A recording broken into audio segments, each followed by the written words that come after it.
What's going on here? Why is it so loud at this table? We're celebrating our daughter's birthday, that's all. Funny customers are saying you're disturbing the place. And what's this about? Why are you sitting here with a little white girl?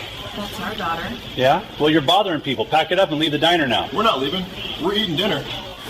On what was supposed to be a simple birthday dinner inside Hearthstone Table and Diner in Spokane, Washington, a police officer walked in already angry after a rough shift.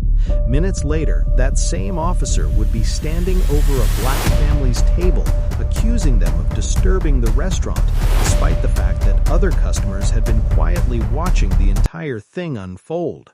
By the end of the night, the confrontation would be captured on camera, trigger a city investigation, and eventually cost the city $3 million. Before we get into what happened inside that diner, make sure you subscribe to the channel so you don't miss stories like this, where abuse of authority gets exposed and accountability follows. It was just after 7 p.m. when Malcolm Croswell, a 42-year-old senior federal compliance auditor for the U.S. Department of Transportation, walked into Hearthstone Table and Diner in Spokane, Washington, with his wife Kendra and their daughter Zaria. Malcolm spent most of his career auditing federal transportation programs, traveling frequently for work and reviewing contracts that most people would never think about. But tonight had nothing to do with work. This was supposed to be a quiet celebration. Zaria had just turned 10 and she'd asked for something simple, dinner at her favorite diner and a chocolate birthday cake. The Croswells had been seated in a booth near the far side of the restaurant. Plates of food were already on the table, and the small birthday cake sat in the middle with a single candle waiting to be lit. Their waitress, Lacey Brubaker, had just finished setting down a fresh round of drinks. "Anything else I can grab for you guys?" she asked. Zaria smiled at the cake. "Can we light it now?" Lacey laughed. "Give me 1 second, birthday girl. I'll grab the lighter." The diner itself wasn't busy, but it wasn't empty either. A few couples sat along the window side, while a pair of construction workers talked over burgers near the counter. It was the kind of quiet evening most diners have on a weekday. That normal atmosphere shifted the moment Officer Dalton walked through the front door. Dalton had already had a bad day on duty. 2 calls had run longer than expected. Paperwork was piling up, and he'd ended his shift irritated and hungry. He stepped inside the diner, still in uniform, and took a seat at the counter while waiting for his order. From where he sat, he had a clear view of the Croswell family's table. At first, he just watched. Zaria was laughing as her parents leaned closer to light the candle.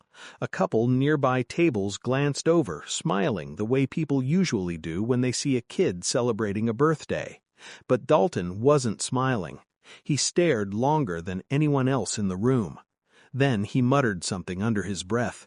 "Unbelievable." Lacey walked past him carrying a tray. "You ready to order, officer?" she asked. Dalton didn't answer right away. His eyes were still locked on the family across the room. "Yeah," he said finally, his tone short. "Burger, coffee."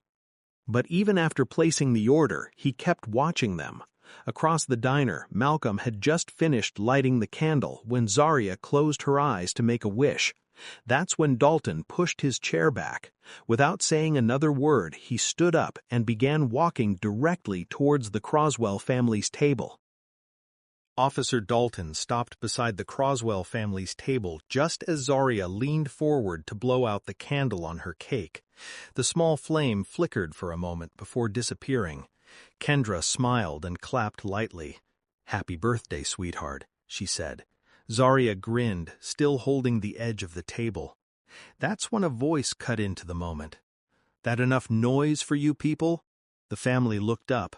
Officer Dalton stood beside the table with his hands resting on his duty belt. His posture was stiff, his expression already irritated. Malcolm looked at him calmly. "Excuse me?" Dalton tilted his head slightly toward the cake. "You heard me," he said. "You're being loud. Got customers complaining." Kendra glanced around the diner. A couple sitting 2 tables away looked confused. One of the construction workers near the counter shook his head slightly, like he didn't know what Dalton was talking about. Malcolm kept his voice steady. "We're celebrating our daughter's birthday," he said. "We just sang for a few seconds." Dalton's eyes moved from Malcolm to Kendra and then to Zaria sitting quietly in front of the cake. "Well, this isn't a party hall. People come here to eat, not listen to all that." The tone of his voice made the air at the table feel different immediately. Zaria slowly slid back into her seat. Malcolm noticed it. "We're not disturbing anyone," Malcolm said. "We're just having dinner like everybody else." Dalton didn't move. Instead, he leaned slightly closer to the table. "You sure about that?" he said. "Because I've had multiple complaints already." Lacey Brubaker stepped out from behind the counter area, holding the lighter she had grabbed earlier. She paused when she noticed Dalton standing over the family. "Everything okay here?" she asked. Dalton didn't even look at her. "I'm handling it," he said. Lacey looked at Malcolm and Kendra, both still sitting calmly. "They haven't been causing any problems. It's just a birthday." Dalton finally turned his head toward her. "Did I ask you?" he said sharply. Lacey stepped back a little but didn't walk away. Malcolm placed one hand lightly on the edge of the table. "Officer," he said evenly, "there's no reason to talk to anyone like that." Dalton's eyes snapped back toward him. "Oh, really?" His voice had changed now, lower, sharper. "You want to tell me how to do my job?" Malcolm shook his head slowly. "No, I'm telling you there's no issue here." Dalton stared at him for a few seconds. Then his eyes dropped to the cake again. "You people always say that," he muttered. The words hung in the air long enough for Kendra to notice. "What's that supposed to mean?" she asked. Dalton straightened up. "It means I'm telling you the same thing I tell anyone causing a disturbance. You need to wrap this up." Malcolm didn't move. "We just got our food," he said. Dalton's jaw tightened. Across the diner, the construction workers had stopped talking completely. One of them quietly pulled out his phone. Dalton noticed the movement but ignored it. He looked back at Malcolm. "I'm not going to repeat myself," Dalton said. Malcolm met his stare. "Officer," he replied calmly, "we're not leaving."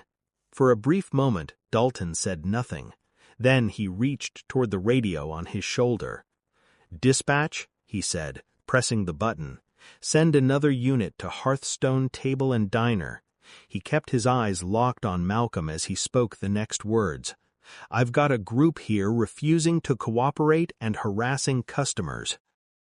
The words from Officer Dalton's radio were still hanging in the air when the atmosphere inside Hearthstone Table and Diner shifted again.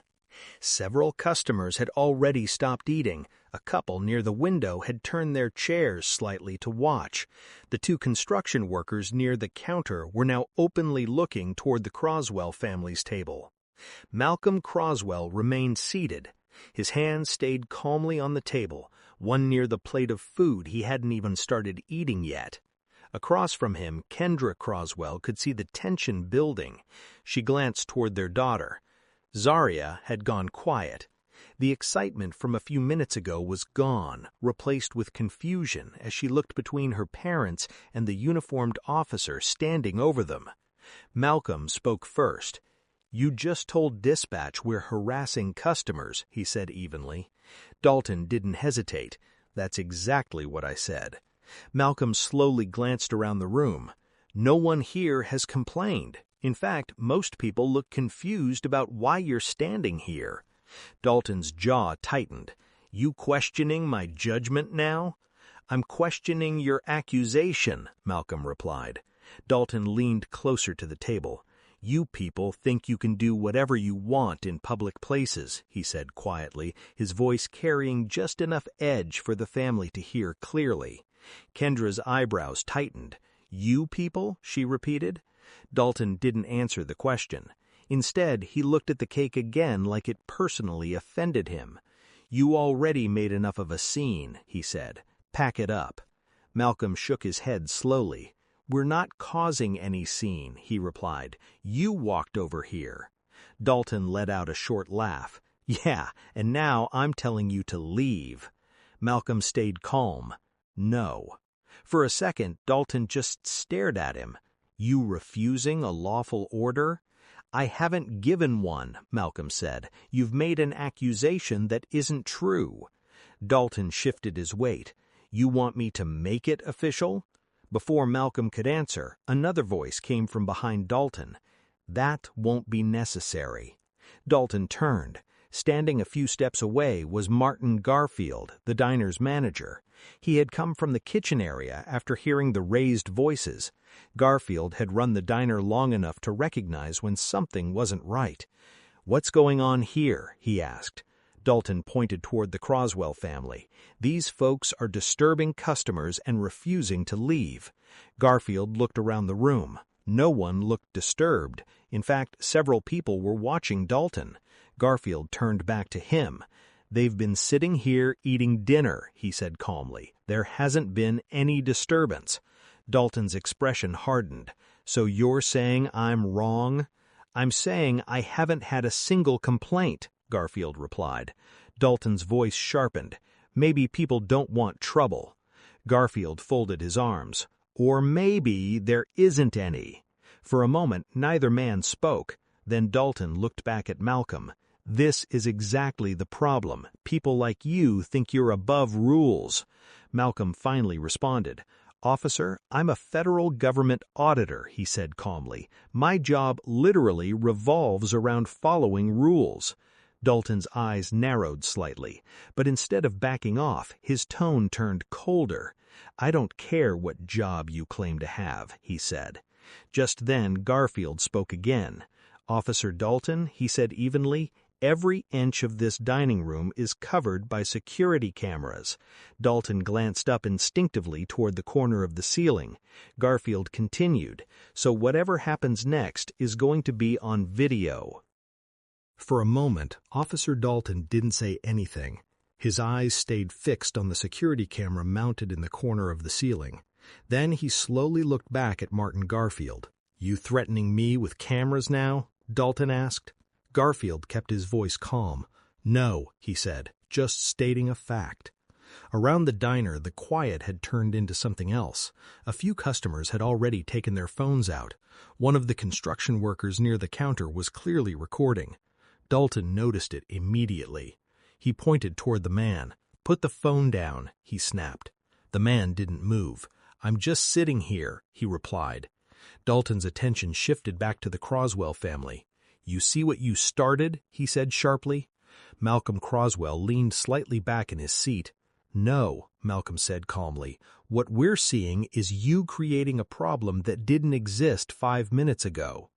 Dalton stepped closer to the table again. "You want to keep arguing?" he said. Malcolm didn't raise his voice.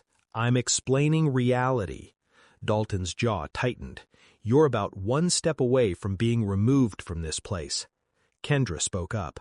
"For what exactly?" Dalton pointed toward the surrounding tables. "For disturbing customers." Garfield shook his head immediately. "That's not accurate," he said. Dalton turned toward him again. "You really want to involve yourself in this?" "I already am. This is my diner." Dalton took a slow breath, like he was trying to control his temper. Then he reached up and pressed the radio on his shoulder again. "Unit responding yet?" he asked dispatch. A voice crackled back through the speaker. "Officer Earl is 2 minutes out." Dalton nodded slightly. "Copy that." Malcolm heard it. "So now you're calling backup," he said. Dalton refused to cooperate. "You're refusing to cooperate because you didn't do anything wrong." Malcolm leaned forward slightly, lowering his voice again. "You think flashing some government title is going to change how this goes?" Malcolm remained calm. "I mentioned my job because you're accusing us of breaking rules. My entire career revolves around compliance and accountability." Dalton gave a short scoff. "That's supposed to impress me?" "No," Malcolm said. "It's supposed to make you think before escalating this further." Dalton straightened up again. "I already made my decision." At that moment, the front door of the diner opened. A second uniformed officer stepped inside. Officer Earl. He looked around immediately, noticing the unusual silence in the diner. Several people were watching the scene near the Croswell family's table. Earl walked closer. "What's going on?" he asked. Dalton gestured toward Malcolm and his family. "Group here causing problems and refusing to leave." Earl glanced at the table. He saw the birthday cake, the dinner plates, the 10-year-old girl sitting quietly between her parents. Then he looked back at Dalton. "They're causing problems?" Earl asked. Dalton nodded. "That's what I said." Garfield stepped forward slightly. "With respect, officer," the manager said, "that's not what's happening here." Dalton shot him an irritated look. "I didn't ask for commentary." Garfield didn't back down. "They're celebrating their daughter's birthday." Earl looked back at Malcolm. Malcolm met his eyes calmly. "Officer," Malcolm said, "we came here to eat dinner, that's all." Earl paused. The entire diner was quiet enough to hear the hum of the refrigerator behind the counter. Dalton crossed his arms. "So what's it going to be?" he asked Earl. But Earl didn't answer right away.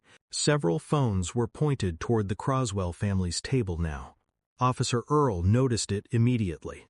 He looked around the diner slowly, taking in the room. Customers were watching quietly, some holding their phones chest high as they recorded. Earl turned back toward Officer Dalton. "All right," Earl said calmly. "Walk me through what's going on." Dalton didn't hesitate. "They've been disturbing customers," he said, pointing toward Malcolm Croswell and his family, "refusing to leave after being told multiple times." Earl glanced at the table again. The birthday cake sat untouched in the center. Plates of food were still half full. Zaria sat quietly between her parents, her hands folded near the edge of the table. It didn't look like the scene Dalton was describing. Earl looked toward Martin Garfield, the diner manager. "Sir?" Earl asked. Garfield answered immediately. "They came in for dinner, celebrating their daughter's birthday. There's been no disturbance." Dalton let out a short laugh. "So now the manager's running the investigation?" Garfield didn't react to the tone. "I'm telling you what I've seen." Dalton looked back at Earl. "You really going to take his word over mine?" Earl kept his voice steady. "I'm just trying to understand the situation." Dalton's patience was clearly wearing thin. "Well, understand this," he said. "They've been loud, drawing attention, and refusing to cooperate." Malcolm finally spoke again. "We sang Happy Birthday for maybe 10 seconds. That's the entire disturbance." Dalton pointed at him. "And you're still arguing." Malcolm shook his head slightly. "No, I'm correcting you." Dalton's voice rose. "You think you're smarter than everyone in this room?" Kendra leaned forward. "No one here said that, but what you're accusing us of simply isn't true." Dalton ignored her and looked at Malcolm again. "You had your chance to leave." Malcolm's tone stayed calm. "Officer, you're making a mistake." Dalton's hand moved toward the handcuffs on his belt.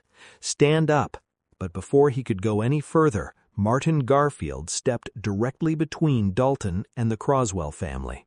"Officer," Garfield said firmly, "that's enough." Dalton looked at him with open irritation. "You really want to interfere with a police action?" Garfield didn't move. "No," he said. "I want to stop something that's about to get you and this city into serious trouble." Dalton scoffed. "You think this is trouble?" Garfield looked toward the phones recording around the diner. "Give it a few hours, because every second of this is on video." Martin Garfield's words hung in the air for a moment. Officer Dalton looked around the diner again. Several customers still had their phones raised. One woman near the window was clearly recording the entire scene. Dalton scoffed. "Good," he said. "Let them record." But Officer Earl was already looking uncomfortable. He stepped slightly closer to Dalton and lowered his voice. "Dalton, this doesn't look like a disturbance." Dalton didn't even turn toward him. "They refuse to leave." Earl glanced again at the table. The birthday cake, the quiet 10-year-old girl, the untouched plates of food. Then he looked at Malcolm Croswell. "Sir," Earl said calmly, "did the manager ask you to leave?" Malcolm shook his head. "No, we were finishing dinner." Garfield immediately backed him up. "I never asked them to leave," the manager said. "They're paying customers." Dalton's patience snapped. "So now everybody's against me?" he said loudly. Garfield didn't raise his voice. "No, officer," he replied. "Everybody's just watching." Dalton looked around again, and that's when it finally clicked. The phones, the security cameras, the entire diner watching. He muttered something under his breath and took a step back from the table. Earl spoke again. "I think we should just clear this up and move on." Dalton didn't respond right away. Finally, he turned toward the door. "Whatever," he said sharply. Then he looked back at Malcolm. "You're lucky I'm letting this go." Malcolm didn't react. Dalton walked toward the exit of the diner without another word. A few seconds later, the door shut behind him. The tension inside the diner finally broke. One of the construction workers lowered his phone. "Man, that was ridiculous," he said. Garfield looked toward Malcolm. "You and your family are welcome to stay," he said. Malcolm nodded. "We appreciate that." Kendra looked at Zaria and gave a small smile. "Hey," she said softly, "your cake is still waiting." Zaria looked relieved. "Can we still eat it?" she asked. Garfield chuckled slightly. "Absolutely," he said. "Tonight's dessert is on the house." But the story didn't end inside that diner. Within hours, the videos recorded by customers began spreading online. Multiple angles showed Officer Dalton confronting a quiet family celebrating a child's birthday and accusing them of disturbing customers without evidence. Local media picked up the story the next morning. Then came the internal investigation. Body camera footage was reviewed. The diner's security cameras confirmed everything the customers had seen. The department placed Dalton under investigation for misconduct and abuse of authority. Soon after, Malcolm Croswell filed a civil rights lawsuit against the city of Spokane. Months later, the case never made it to trial because the city already knew what the evidence showed. Instead, they agreed to settle. The Croswell family received $3 million, and Dalton's actions inside that small Spokane diner became a reminder of how quickly abuse of authority can unravel when witnesses and cameras are present. If you want more stories like this where real moments of injustice get exposed and accountability follows, make sure you subscribe to the channel, because the next story might be even more unbelievable than this one.